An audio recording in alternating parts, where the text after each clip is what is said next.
옆 사람과 인사 잘 되고 있습니다. 잘 되고 있습니다. 더 좋은 일이 일어납니다. 더 좋은 일이 일어납니다. 한 번 더 인사해. 활짝 웃으면서 삽시다. 활짝 웃으면서 삽시다.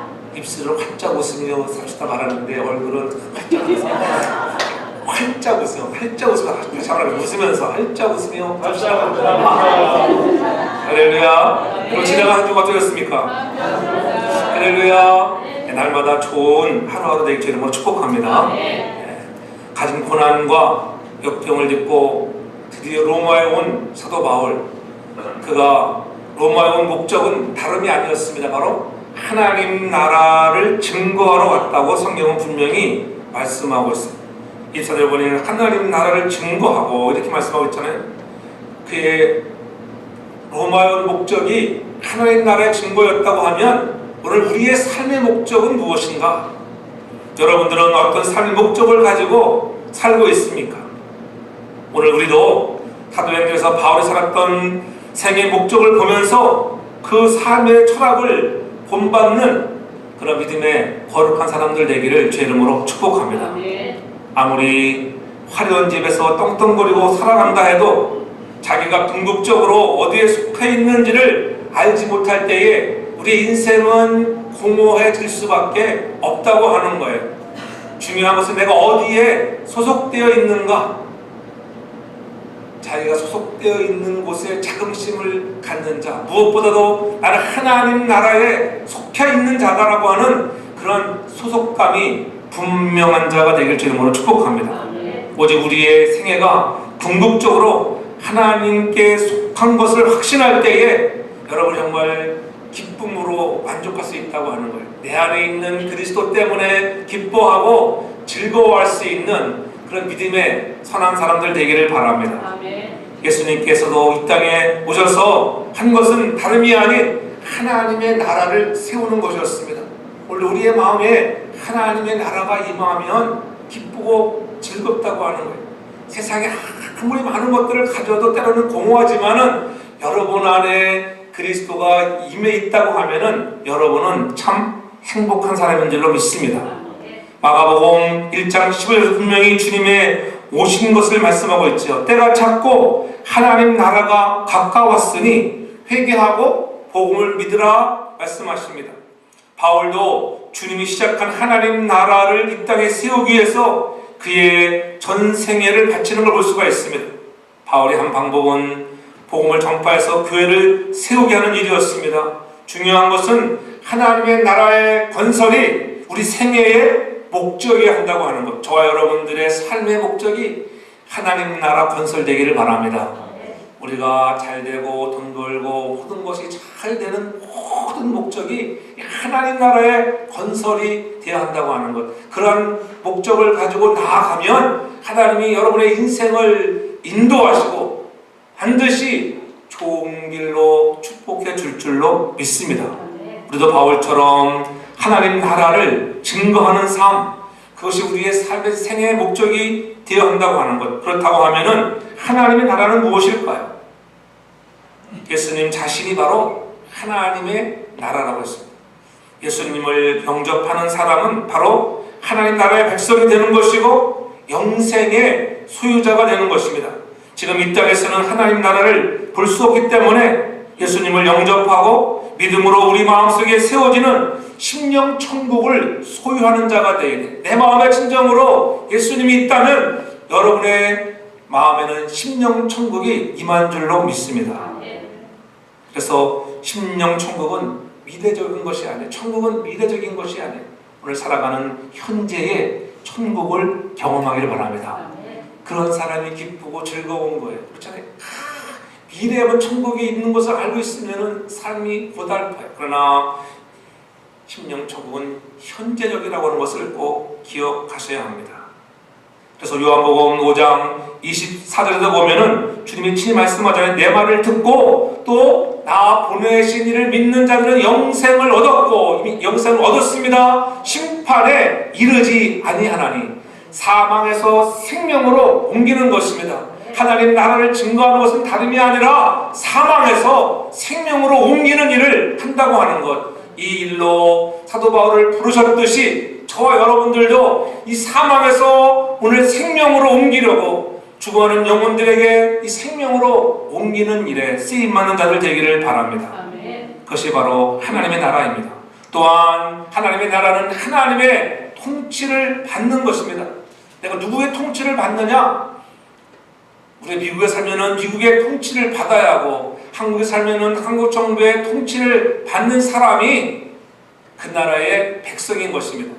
우리는 하나님 나라에 살아가는 자들로서 하나님의 통치를 받아야 한다고 하는 것입니다. 그래서 누가복음 17장 20절 이하에 보면은 하나님의 나라는 볼 수 있게 임하는 것이 아니요 또 여기 있다 저기 있다고도 못하리니 하나님의 나라는 너희 안에 있느니라 이렇게 말씀하고 있습니다. 하나님의 나라는 너희 안에 있다. 너희 안에 있다고 하는 것은 우리의 심령 속에 있다고 하는 그런 의미를 벗어나서 우리 중에 우리 안에 있다고 하는 우리 가운데 있다고 하는 것을 말씀하고 있는 것입니다. 너희 사이에 너희 가운데 있다고 하는 거예요. 이것은 바로 하나님의 통치가 임하는 교회나 가정이나 장소를 의미하는 것입니다. 다르게 말하면 하나님의 통치를 천국이라고 한 것입니다. 오늘 사랑하는 성도교회가 하나님의 통치를 받는 천국 되기를 바랍니다. 그래서 마태복음 12장 28절에도 분명히 말씀합니다. 그러나 내가 하나님의 성령을 힘입어 귀신을 쫓아내는 것이면은 하나님의 나라가 이미 너에게 임하였느니라. 하나님께서 통치하는 그런 나라에는 우리가 순종하고 나아가면은 여러분 우리에게도 귀신을 쫓아낼 수 있는 능력이 임한다고 하는 거예요. 그러니까 하나님의 나라는 말에 있지 않고 뭐에 있다 그랬어요? 능력에 있다. 여러분들이 주의 이름을 의지하고 이런 능력이 나타나면은 이미 여러분 가운데 뭐가 임했다고요? 하나님의 나라가 임한 줄로 믿습니다. 예수를 믿으면서도 기적을 경험하지 못한다고 하면은 아직도 내가 하나님의 나라에 있는지 한번 의심 좀 해봐야 돼. 하나님 나라에서 하나님의 통치를 받고 순종하고 행하면 반드시 여러분에게도 능력이 나타날 줄로 믿습니다. 어떠한 특별한 사람에게만이 아니라 그리스도 안에 거하는 사람들에게는 나타나는 것입니다. 그러므로 우리는 하나님의 주권을 인정하고 그 명령과 말씀을 따르는 자가 되어야 하는 것입니다. 이 하나님의 나라는 이미 우리 안에 도래해 있다고 하는 것, 이 땅에 이미 하나님의 나라가 임했습니다. 그러나 우리 잘 아는 것처럼 아직은 완성되지 않기 때문에 완성을 향하여 주님이 오시는 재림의 그날에 완성되어질 것입니다.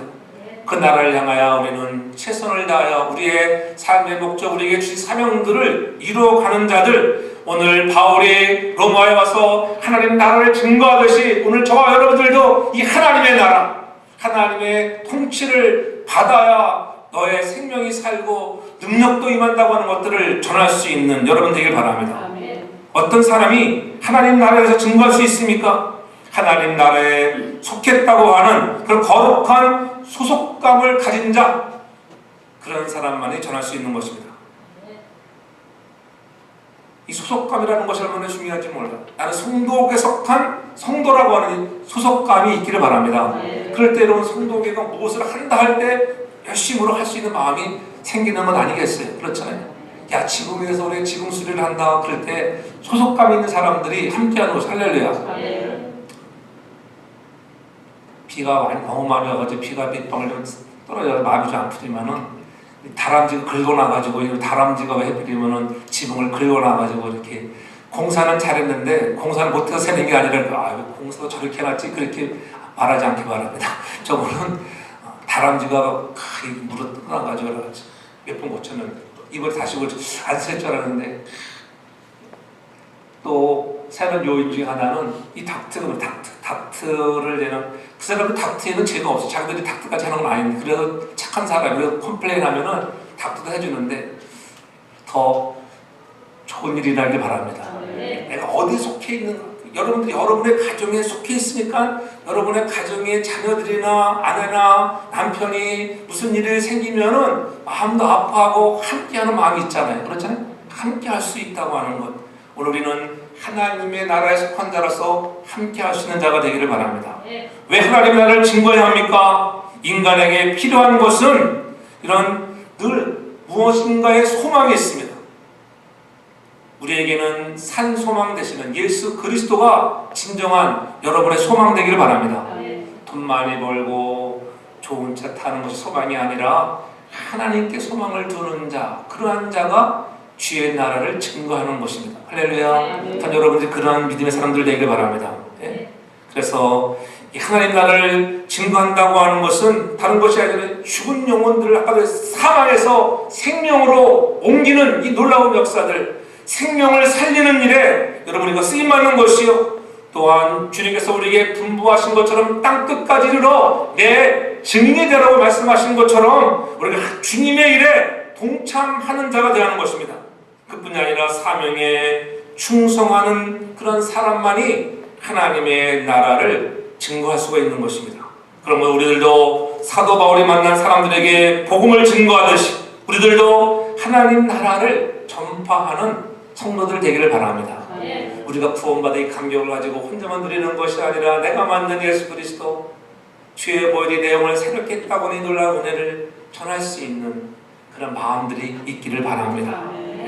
바울은 어떻게 하나님 나라를 증거했나요? 먼저는 복음 전파를 통해서 하나님 나라를 증거했습니다. 바울이 죽음을 무릅쓰고 복음을 전했습니다. 이 복음의 열정에 불타있던 바울, 복음은 믿는 모든 자들에게 주시는 구원이라고 하는, 너희가 이 복음을 받아들이고 믿어야만이 구원이 있다고 하는 이 복음 전파에 열정을 냈다고 하는 거예요. 저와 여러분들도 바울처럼 그런 복음 전파에 열정이 있기를 바랍니다. 예수 그리스도가 우리 후에 다른 사람이 아닌 나 후에 십자가에 죽으시고 우리의 죄 문제를 해결해 주시고 부활하셨다고 하는 이 십자가의 복음을 전파했다고 하는 거예요. 다른 것 전하는 것이 아니라 십자가의 피 묻은 복음을 전하는 것입니다. 그래서 부활하셔서 승리하시고 생명의 복음을 우리에게 주었다고 하는 이 놀라운 사실을 증거하는 것입니다. 이것이 내 사명이었습니다. 그리고 그것은 최고의 축복이었습니다. 여러분들이 그러한 사명을 감당하고 이 땅에서도 복을 누리는 성도가 되길 바랍니다. 또한 복음 전파뿐만 아니라 삶을 통해서 하나님의 나라를 증거한 것을 볼 수 있어요.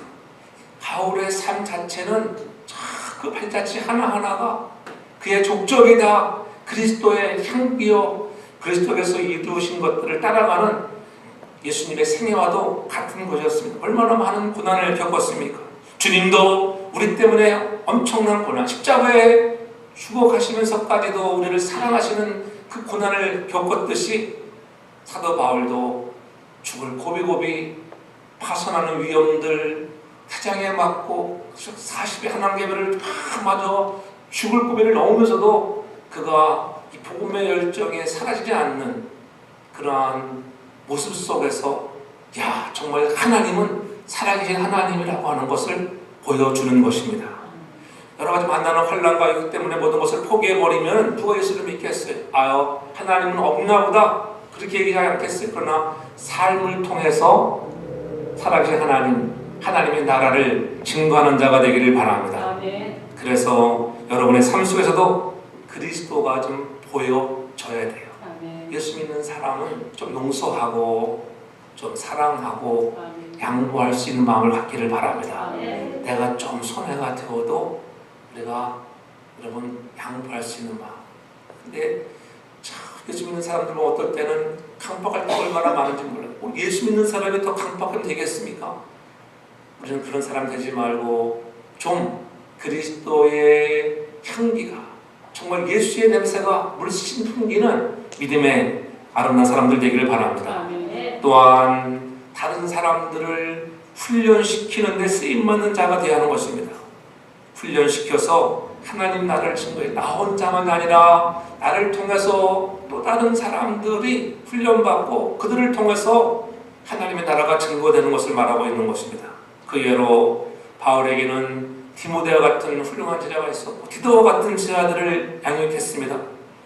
저도 여러분들이 성도자 안에서 좋은 훈련된 양육자가 되기를 주님으로 축복합니다.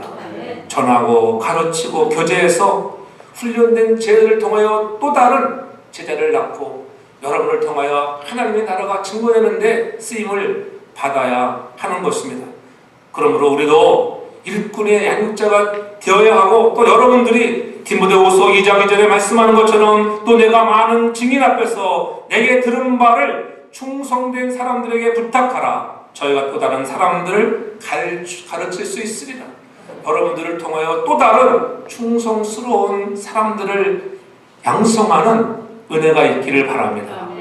여러분들 통하여 내가 만난 예수를 통해서 여러분들 은혜 받고 감격해서 내가 예수 만나보니까 너무 좋은 분이야. 여러분 전하고 가르치고 훈련해서 그들을 통하여 또 다른 그리스도의 제자가 탄생되어지는 제자 양육에 우리가 쓰임맞는 믿음의 사람들 되기를 바랍니다. 오늘도 여러분이 구하는 가장 시급한 것이 무엇입니까? 오늘 우리가 하나님 내가 충성스러운 믿음의 사람이 되겠습니다. 이런 마음을 가지고 나오는 거예요. 매주마다 주님 앞에 나오는 것은 그런 마음의 자세로 나오는 거예요. 하나님 내가 충성스러운 제자로 살겠습니다.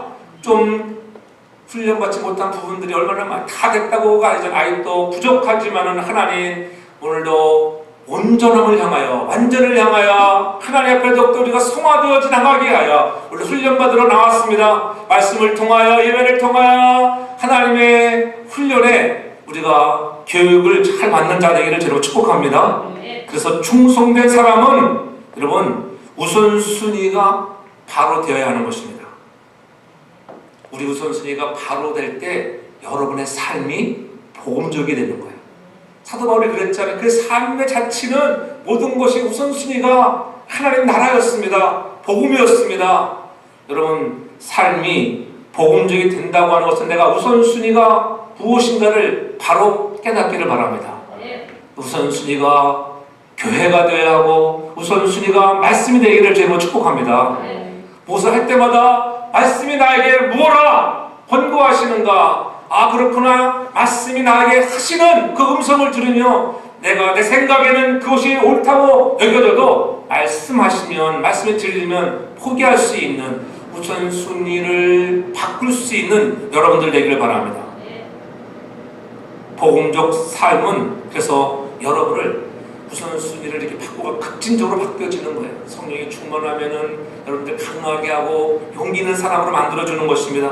여러분의 삶을 무척 겸손하게 만들어집니다. 과거에는 내가 교만했는데 그리스도의 말씀이 내 안에 오니까는 겸손한 사람으로 바뀌어지는 거예요. 얻어 터져도 이전 같으면은 그냥 그저 여러분 맞는 것이 아니라 선방에 나가고 한 대 맞으면 10대 쳐야 속이 시원했던 사람이 은혜를 받으면 10대를 맞아도 참을 수 있는 자가 되는 줄로 믿습니다. 그러한 사람이 삶의 변화가 나타나는 거예요. 여러분 가장 두려운 것이 무엇입니까? 여러분에게 주어진 축복이 그것이 축복인 줄 알고 그것이 좋아가지고 어쩔 줄 몰라 숭배했는데 가서 보니까는 그것이 그만 우상이 되어버릴 때가 있다고 하는 것을 잊지 말아야 하는 것입니다. 겉으로는 좋아 보이는데 가서 보니까는 그렇잖아요. 나 위에 더 사랑하는 것들이 다 우상이라고 주님은 우리에게 가르쳐 주었습니다. 하나님 말씀하신 것들을 깨달으며 날마다 우리의 우선순위가 전능하신 하나님이 되기를 주 이름으로 축복합니다. 안일하게 세상에 안주하고 나태하다가는 잘못 우상을 숨길 수 있다고 하는 거예요. 우리의 삶의 주인이 누구인지를 분명히 하고 나간다고 하면은 절대 여러분들 실패하지 않습니다. 하나님이 결코 여러분들을 정말 나락으로 떨어뜨리지 않는다고 하는 거 버리지 않습니다. 우리의 우선순위를 바로 해서 충성스러운 믿음의 일꾼들 되기를 바랍니다. 로마서 1장 보면은 사도 바울이 로마 교인들을 너무 보고 싶고 그래서 안부하는 전하는 걸 볼 수가 있죠. 자신이 복음을 전하지 않고는 견딜 수 없는 사람이었습니다. 그가 이제 드디어 이 로마 땅에 왔잖아요. 어쩌면 그가 두렵고 복음을 전해야 하는 이유, 너희들이 진정으로 내가 보기를 원하는데 내가 너에게 이 신령한 은사들을 주기를 원한다. 너희들이 진정으로 이 은사를 받고 은혜를 받고 흔들리지 않기를 바란다. 그런 마음 때문에 이 하나님 나라를 증거하는 것에는 그가 생명을 걸었던 것입니다. 어쩌면 그가 두렵게 복음을 전해야 하는 이유 다른 것이 아니라 자기가 받은 사랑, 자기가 경험했던 하나님 저들도 받아야 하고 저들도 그 사랑에 감동되어지를 원했기 때문에 그런 간절히 이 복음이 증거되기를 원했던 것입니다. 그래서 늘 경건한 자로 우리가 살아가라고 하는 것입니다. 경건한 사람이 하나님 나라도 증거하지요. 여러분 경건치 못하는데 어떻게 증거하겠어요? 경건하지 못함이란 하나님을 무시하고 존경하지 않는 거예요. 하나님 무시하지 않길 바랍니다. 하나님은 살아 역사하신 하나님이에요. 오늘 우주 만물을 창조하시고 상천하지 하나님으로서 오늘 무소부재하신 하나님을 믿기를 바랍니다. 하나님은 어디나 안에 계신 곳이 없어 다 보고 있는 거예요. 그래서 하나님 앞에서 하나님 없는 것처럼 행동하는 것이 경건하지 못한 삶이에요. 그렇잖아요. 하나님이 있다고 느껴지면 경건할 수밖에 없어요. 여기도 하나님이 계시구나. 그렇지 않겠어요?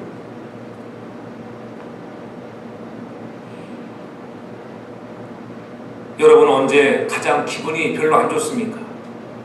누군가에 의해서 내가 무시당했다고 하면 그러면 못 견뎌 하잖아요. 야, 저 인간이 나를 무시하다니 그러잖아요. 하나님께서도 가장 진노하시는 때가 마찬가지예요. 바로 하나님이 진노하시는 것 중에 하나가 바로 경건하지 못한 우리의 행위예요. 예수를 믿는다고 하면서도 경건하지 못하면 하나님이 진노하십니다. 하나님은 사랑이 있으신 하나님이시지만은 그래서 늘 우리가 경건에 이르도록 힘쓰라고 말씀하십니다. 여러분 그렇잖아요. 우리가 늘 영적인 경건을 위해서 기도와 말씀에 사로잡혀 하나님께 조금 더 인정받는 믿음의 사람들 되기를 바랍니다. 여러분 영원한 생명과 하나님의 나라를 믿는다고 하면은 나는 영원한 생명과 나는 하나님의 나라를 믿는다. 그렇다면 여러분 신앙의 본질 속에 있는 사람들입니다. 이것을 믿지 않으면 썩어질 우상에 빠져있는 사람인지도 모릅니다. 우리의 삶의 주인이 누구인지를 분명히 하고 나간다고 하면 절대로 실패하지 않는 인생이 되는 것입니다. 그래서 오늘 23절에 보십시오. 저희가 일자를 정하고 그의 후보는 이제 많이 오니 바울이 아침부터 저녁까지 강론하여 하나님의 나라를 증거했다고 했습니다. 그리 피곤한데도 불구하고 아침부터 저녁까지 많은 사람들이 찾아왔습니다. 당시에 세계의 중심지였던 로마에서 복음이 이제 성공적으로 전파되기 시작되는 것입니다. 많은 사람들이 바울의 숙소에 모여왔습니다. 버거운 환경 속에서도 하나님께 원망하지 않고 하나님의 나라를 전할 수 있는 기회를 갖게 됐다고 하는 것 하나님의 은총이지요. 바울은 먼저 유대인들에게 하나님의 나라를 증거했습니다. 불신자들이 깨닫지 못하는 것이 있는데 흑암의 권세에 있는 자들은 깨닫지 못하는 것이 있습니다. 하나님의 나라는 세상에 속힌 나라가 아니라고 하는 거예요. 혈과 육으로 하나님의 나라를 유업으로 받을 수 없다고 하는 것. 우리가 아브라함의 자손인데 자기들은 이 따놓은 천국이라고 생각할지 모릅니다. 그러나 그들도 오신 메시아를 기대했듯이 오신 메시아를 믿어야만이 오늘 그들이 천국을 소유하게 된다고 하는 것. 하나님의 나라는 현실에 있습니다. 말에 있지 않고 능력이 있다고 말씀을 드렸습니다. 그래서 성령이 내 안에 오면은 하나님의 나라가 임한 자들에게는 마음에 뭐가 와요? 기쁨이 희락이 있어요. 하나님의 나라는 뭐라 그랬어요? 의와 평강과 희락이니라. 여러분들이 정말 하나님의 은혜 가운데서 평안하면 하나님의 나라가 임하는 것입니다. 할렐루야. 여러분들이 하나님의 나라가 여러분의 삶의 가정 위에 임하기를 제 이름으로 축복합니다. 세상에 줄 수 없는 평안이 하나님 나라에 있는 것입니다. 그 나라가 영원하다고 하는 것. 그래서 오늘 유대인들은 믿지를 못하는 거예요. 왜냐면은 24절에 보면 그 말을 믿는 사람도 있고 믿지 아니하는 사람이 있었다. 바울이 증거한 것은 모세의 율법과 선지자의 말을 가지고 예수의 일을 권하였는데 그 말을 믿는 사람도 있고 믿지 않는 사람도 있었다고 하는 것을 말씀하고 있습니다. 이렇게 믿는 사람도 있고 믿지 않는 사람도 있기 때문에 늘 주님도 늘 하나님의 나라 천국을 말씀하실 때에는 비유로 말씀하셨습니다. 겨자씨 비유를 통해서 천국은 비록 작아 보이는 것 같지만 이 작은 겨자씨 같은 그런 것처럼 보일지 모르지만은 이 겨자씨가 싹이 나고 자라서 새들도 와서 기거하는 안식처가 될 수 있다고. 남을 살리는 안식처, 그러한 곳이 바로 천국이라고 하는 거예요. 여러분은 남을 살리는 사람입니까? 죽이는 사람입니까? 누룩의 비유를 통해서 천국이 이 세상을 충분히 변화시킬 수 있다고 하는 것. 작은 누룩 한 덩이지만은 정말 그 밀가루를 부풀게 해서 놀라운 그런 빵들을 만들게 하잖아요. 씨 뿌리는 비유를 통해서 천국은 열매로 알 수 있다고 하는 것. 여러분들이 열매를 통해서 내가 어떤 열매를 맺는가? 이왕이면 좋은 열매를 맺는 성도들 되기를 바랍니다. 하나님의 심판을 피하고자 하는 자는 반드시 회개에 합당한 열매를 맺는 자가 되어야 할 줄로 믿습니다. 회개하지 아니하면 심판에 이른다고 분명히 말씀했습니다. 그와 같이 예수님께서는 천국을 전파했다고 하는 것, 하나님의 나라가 이토록 중요하기 때문에 사도 바울도 이 천국, 하나님의 나라를 증거하고 있는 것입니다. 돈이 있다고 부자라고 천국에 들어가는 것이 아니라고 하는 거예요. 어떻게 하나님 나라의 시민이 될 수 있을까요? 어떻게 하나님 나라의 천국 시민이 될 수 있을까? 다른 거예요. 예수 그리스도가 십자가에 주신 사역을 통해서 예수 그리스도를 영접하고 제사함을 받고 여러분 믿어야만이 우리가 제사함을 받아서 천국의 시민이 되는 줄로 믿습니다. 하나님의 은혜에 복음의 능력으로만 갈 수 있는 나라라고 하는 거예요. 내 힘으로 내 능력으로가 아니에요. 그 주일학교에서 늘 배우는 그 돈으로도 못 가요. 하나님의 나라. 힘으로도 못 갑니다. 하나님의 나라. 오직 믿음으로 가는 나라가 하나님의 나라인 줄로 믿습니다. 하나님의 나라는 능력이 있는 것입니다. 이 천국은 심령이 가난한 자가 가는 것입니다. 이를 위하여 핍박을 받고 어려움을 당하지만은 믿음 때문에 환난을 겪는 자들, 그들이 가는 곳이 바로 천국이라고 하는 거예요. 거듭난 자가 가는 곳이 천국입니다. 회개하지 아니하면 못 가는 나라, 회개한 자가 가는 나라가 하나님의 나라인 줄로 믿습니다. 사랑하는 자들이 가는 곳입니다. 하나님 사랑하는 자들, 아버지 뜻대로 행하는 자가 되기를 바랍니다. 누가 아버지 뜻대로 행하는 자입니까? 아까도 말씀드린 우선순위를 바로 할 수 있는 사람들, 우선순위가 하나님의 나라가 되고 복음이 되고 교회가 되기를 바랍니다. 우선순위를 바로 할 때 우리의 삶이 그래서 복음적이고 그 삶을 통하여 많은 사람들에게 내가 믿고 있는 예수 그리스도 하나님의 나라를 증거할 수 있게 되는 것입니다. 예수님을 보십시오. 예수님은 낮고 낮은 자로 오셨습니다. 말구에 임한 것을 보면서 야, 천국은 바로 이런 곳이구나. 사마리아 여인에게 창피해서 남들이 물길로 오지 못할 때에 뜨거운 태양빛이 내리쬐는 그 정시간에 물길로 나오는 사마리아 여인. 그 여인에게 주님은 내가 영원히 목마르지 아니하는 생수를 주시겠다고 위로해 주셨습니다. 가늠하다 현장에 잡혀온 여인을 주님은 뭐라 말씀하십니까? 요한복음 8장 11절에 보면 분명히 말씀합니다. 예수가 갔을 때 나도 너를 정죄하지 아니하노니 가서 다시는 죄를 범치 말라는 거예요. 많은 사람들이 죄를 지었다고 돌로 치는데 죄 없는 자가 먼저 이 여인을 치라고 말씀하잖아요. 다 한 사람 다들 뒤로 해서 도망가 버렸습니다. 그때에 나도 너를 정죄하지 않으니 다시는 죄를 범하지 말라. 얼마나 위로가 됐겠어요. 그 여인이 얼마나 감동했겠어요. 여러분에게 주님이 찾아오셔서 이렇게 내가 돌 맞아 죽을 죄인인데, 가늠하다 잡혀온 여인은 돌로 맞아 죽을 여인인데 주님이 용서해 주실 때 얼마나 감동하겠습니까? 전 여러분의 삶에 그런 감동의 스토리가 가득하고 그것을 간직하고 날마다 주님 더욱더 사랑하는 믿음의 사람들 되기를 바랍니다. 십자가에서 대신 우리 죄를 감당하신 예수님을 보면 천국이 바로 이런 것이라는 것을 우리가 알 수 있는 것입니다.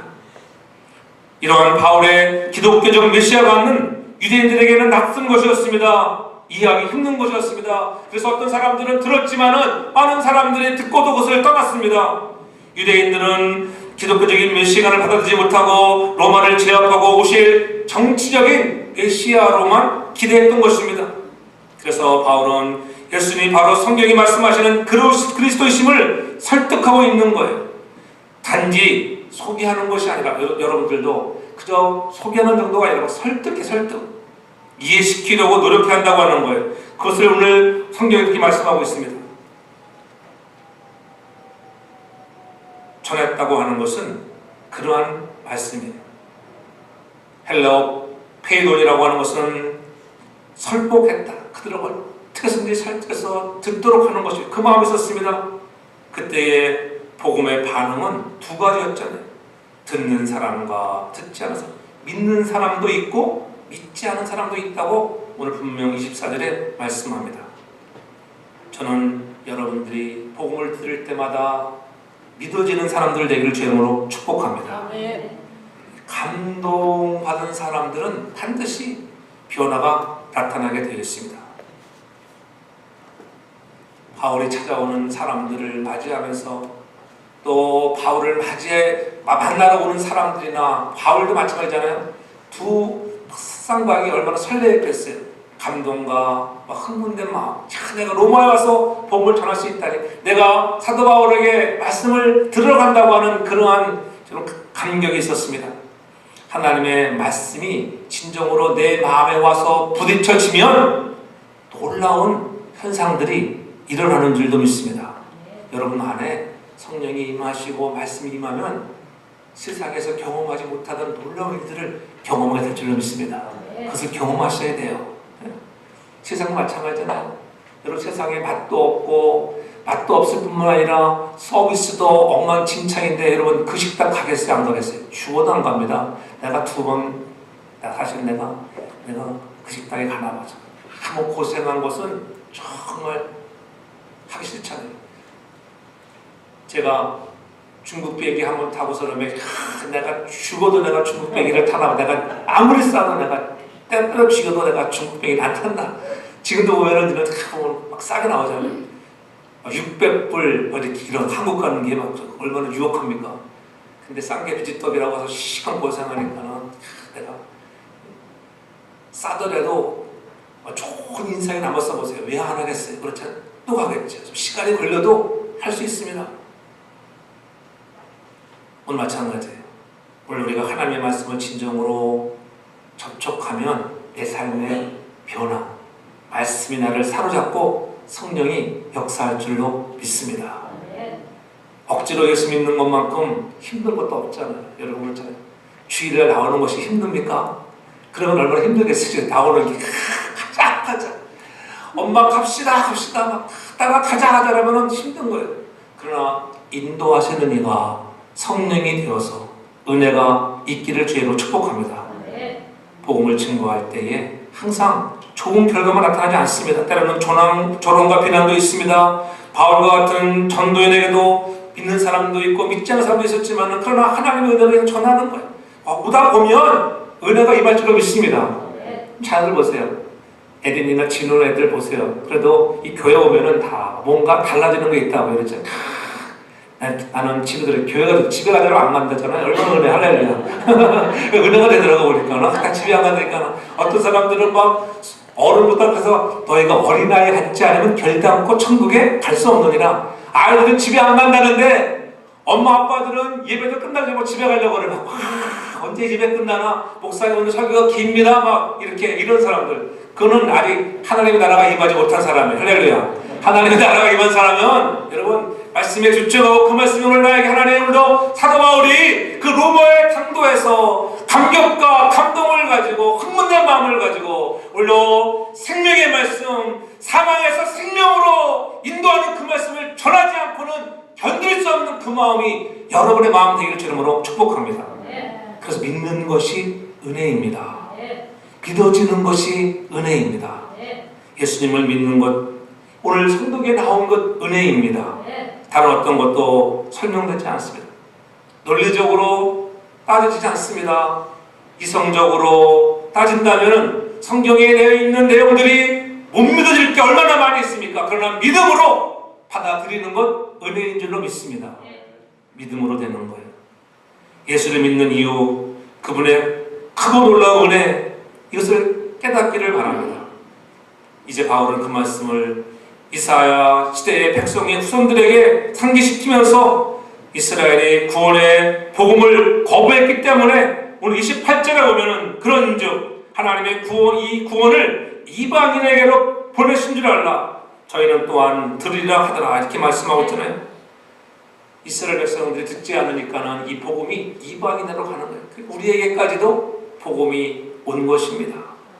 하나님의 구원은 먼저 이스라엘 백성들에게 제시됐다고 하는 것을 우리가 알아야 합니다. 지난주에 말씀했잖아요.